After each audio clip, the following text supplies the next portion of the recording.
Sasa ndugu zanguni, leo hapa tumeitana. Na sababu ya kuitana siku hii ya leo ni kuja kupeana yale mambo ya mwisho kuhusiana na jambo ambalo tunalo siku ya kesho.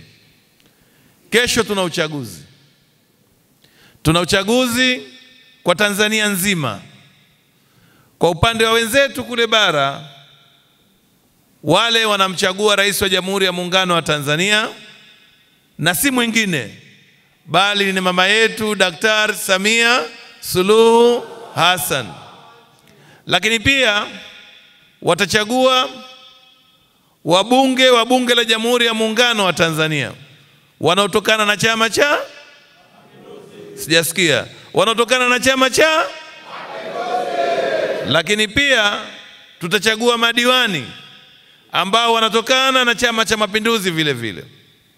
Hiyo kwa upande wa bara, wao wana kura 3. Lakini kwa upande wa Zanzibar tunaanza sasa. Tunarudi tena. Tunamchagua rais wa Jamhuri ya Muungano wa Tanzania kutoka CCM. Mama yetu Samia Suluhu Hassan. Tunamchagua rais wa Zanzibar na mwenyekiti wa Baraza la Mapinduzi, Daktari Hussein Ali Hassan Mwinyi kutoka Chama cha Mapinduzi. Tunamchagua mbunge anayetokana na Chama cha Mapinduzi. Tunamchagua mwakilishi anayetokana na Chama cha Mapinduzi. Na mwisho tunamchagua diwani ambaye anatokana na Chama cha Mapinduzi. Kazi hii tunayoisema ambayo tunainuilia kesho kwenda kuifanya haitaweza kufanyika ikiwa hatuna amani na utulivu katika nchi yetu. Ili tuweze kufanya kazi yetu kwa uzuri, kwa ufanisi na kwa matarajio ambayo nyinyi kama wanafunzi ambao bado mumo katika vyuo mbalimbali muweze kuendelea na masomo yenu, kumaliza hatua zenu, hamna budi kuhakikisha kwamba mnakuwa mabalozi na hamtashiriki katika aina yoyote ya vuguvugu ambalo linaweza kusababisha tukaathiri amani katika nchi yetu ya Zanzibar na Tanzania kwa ujumla wake.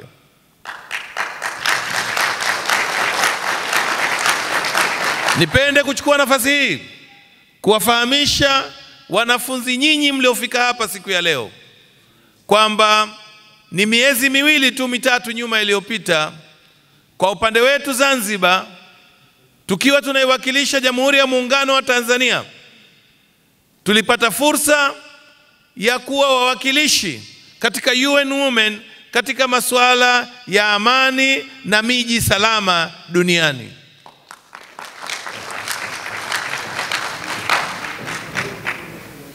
Rehema hii na nafasi hii tuliyoipata, hatuna budi kudhihirishia dunia kwamba sisi wa Tanzania, sisi wa Zanzibari, wenzetu wa nchi za nje, nchi zaidi ya 150 hawakukosea kuichagua Zanzibar kwamba ni mji salama na mji wa amani kwa kushirikiana na Tanzania katika nchi za Afrika kwa ujumla wake. Tujipongezeni sana kwa hilo. Lakini pia tuna mikutano mbalimbali ambayo imeendelea kufanyika katika nchi zetu za Tanzania na Zanzibar kwa ujumla. Na hawa watu ambao wanakuja kwetu wamefata kuja kufanya mikutano yao kwa sababu ya kufata amani na utulivu uliokuwepo katika visiwa vyetu vya Zanzibar na Tanzania kwa ujumla. Si fahari hata kidogo kwa vijana nyinyi mliokuwepo hapa na wengine walio nje ya hapa kuweza kutumika kwa maslahi mabovu na kupoteza nidhamu zenu na kupoteza utu wenu kwa ajili ya kufata matakwa ya wachache ambao wanania uchu na uroho wa kujilimbikizia mali kwa ajili ya kutafuta maisha yao ambayo yatakuwa yanaendelea kulegalega na kutokuwa na uhakika katika maisha yao. Vijana ni watu ambao mnapenda mitandao.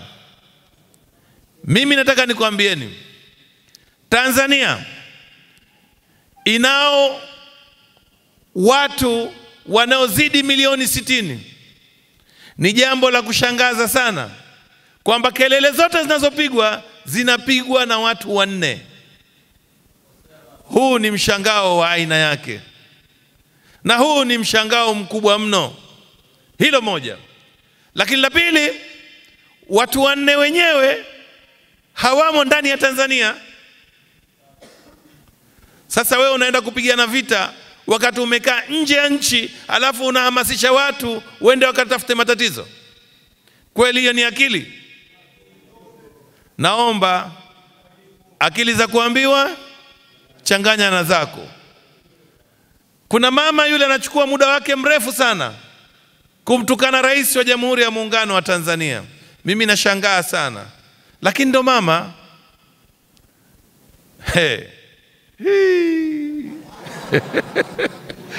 Kama ningelikuwa mie ndo Rais wa Jamhuri ya Muungano wa Tanzania, hata kama angelikuwa yuko Japani, yuko wapi, angeliiona June Julai, kwa sababu ile hatua ambayo amefikia ishafurutuada. Sasa yule ni rais, na sisi tunamtambua, tunampenda, tunaendelea kumwamini na tunamchagua na tutamchagua aendelee kuwa rais wa Jamhuri ya Muungano wa Tanzania.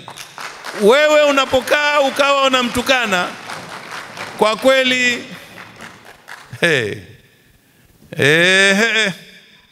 tumemaliza wakati wetu wa kuwa umoja wa vijana.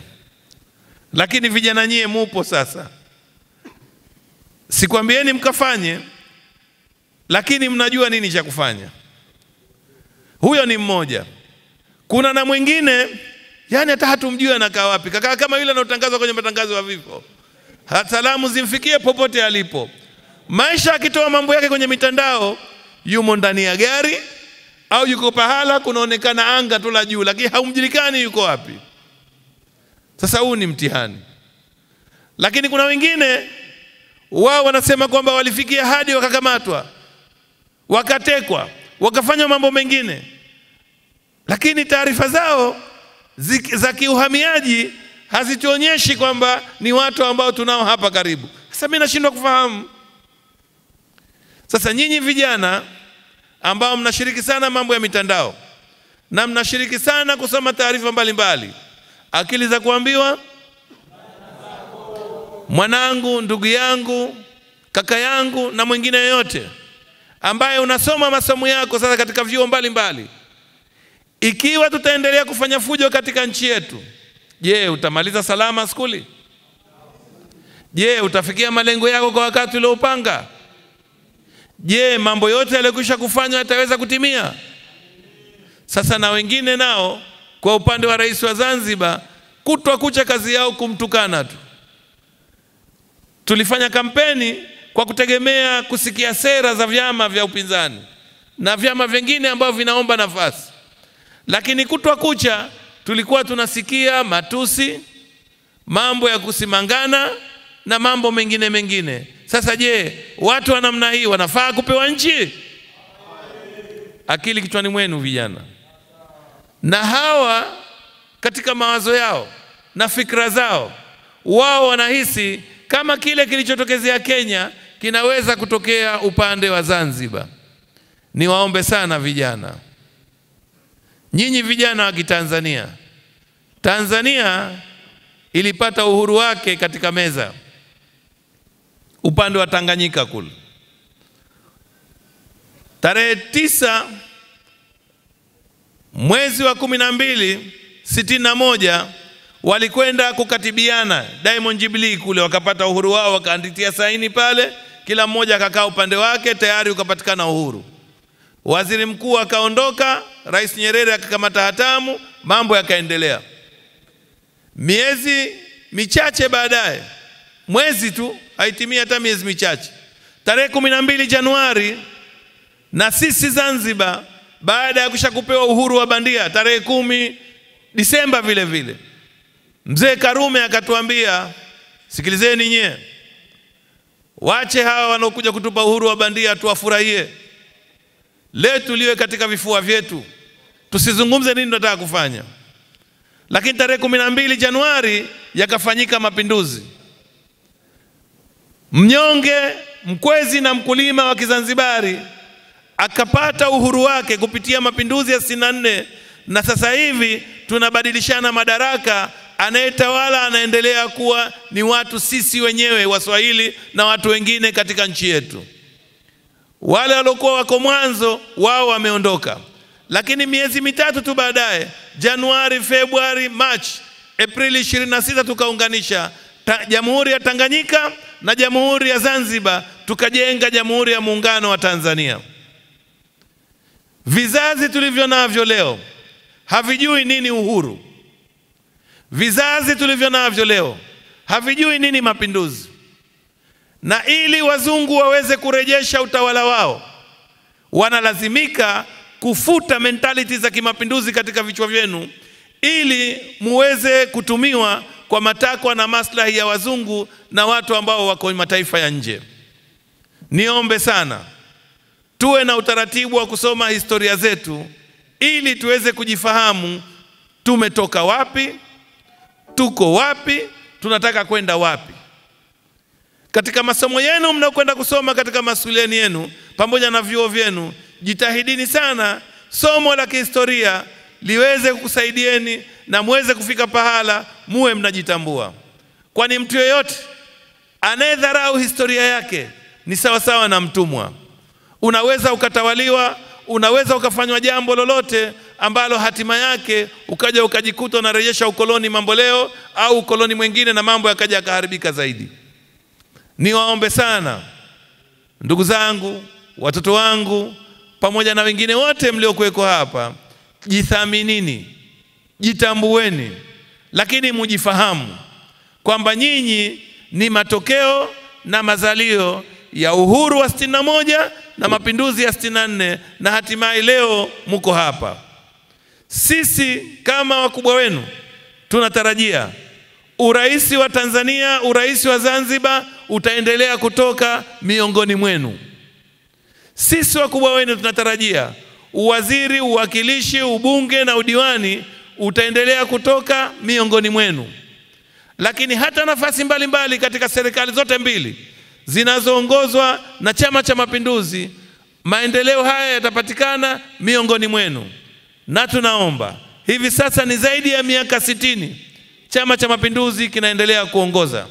Niwaombe sana vijana, mnayo nafasi ya kuendelea na utawala wa Chama cha Mapinduzi miaka 40 mbele, ili kutimiza miaka 100 ya uhuru pamoja na ridhaa ya Chama cha Mapinduzi kuendelea kuongoza ndani ya Tanzania. Mnakubaliana na hilo? Kama hivyo ndivyo, niwaombe sana vijana, kesho asubuhi kwa wale ambao wamebahatika kupata vile vipande vya kwenda kupigia kura, twende tukapige kura kwa kukichagua Chama cha Mapinduzi kwa kura zote. Lakini na wale ambao hawakupata nafasi ya kuwa na uhuru na uwezo wa kwenda kupiga kura, tutumie nafasi hiyo kuwa mabalozi, kwenda kuhamasisha, ili tuweze kuona kwamba baba zetu, mama zetu, kaka zetu, ndugu zetu, watoto wetu na watu wetu na marafiki zetu tunawasamihisha ili waende wakakipigie kura Chama cha Mapinduzi. Tunakubaliana hilo? Niwashukuru sana, niwapongeze sana, na niseme tu hili jambo ambalo kwa sasa tunalifanya hapa, ni matarajio yangu kwamba tutalifanya vizuri na tunaendelea kulitimiza katika harakati zetu kwa uzuri kabisa. Na jambo kama hili sasa hivi kwa wakati huu linaendelea katika mkoa wa Dodoma, Mwanza, Dar es Salaam na hapa Zanzibar, ndio nasi tupo katika harakati hizo. Niwaombe sana vijana, tuweni makini. Tanzania ni nchi yetu, Zanzibar ni nchi yetu, na sisi ndio tunaopaswa kuangalia maslahi mapana ya nchi yetu. Baada ya maelekezo haya, nikushukuruni sana, asanteni sana kwa kunisikiliza. Na sasa nitamke rasmi kwamba kile chakula cha usiku kwa vijana wa vyuo na vyuo vikuu katika ukumbi huu wa utalii hapa Maruhubi nimekizindua rasmi. Asanteni sana kwa kunisikiliza.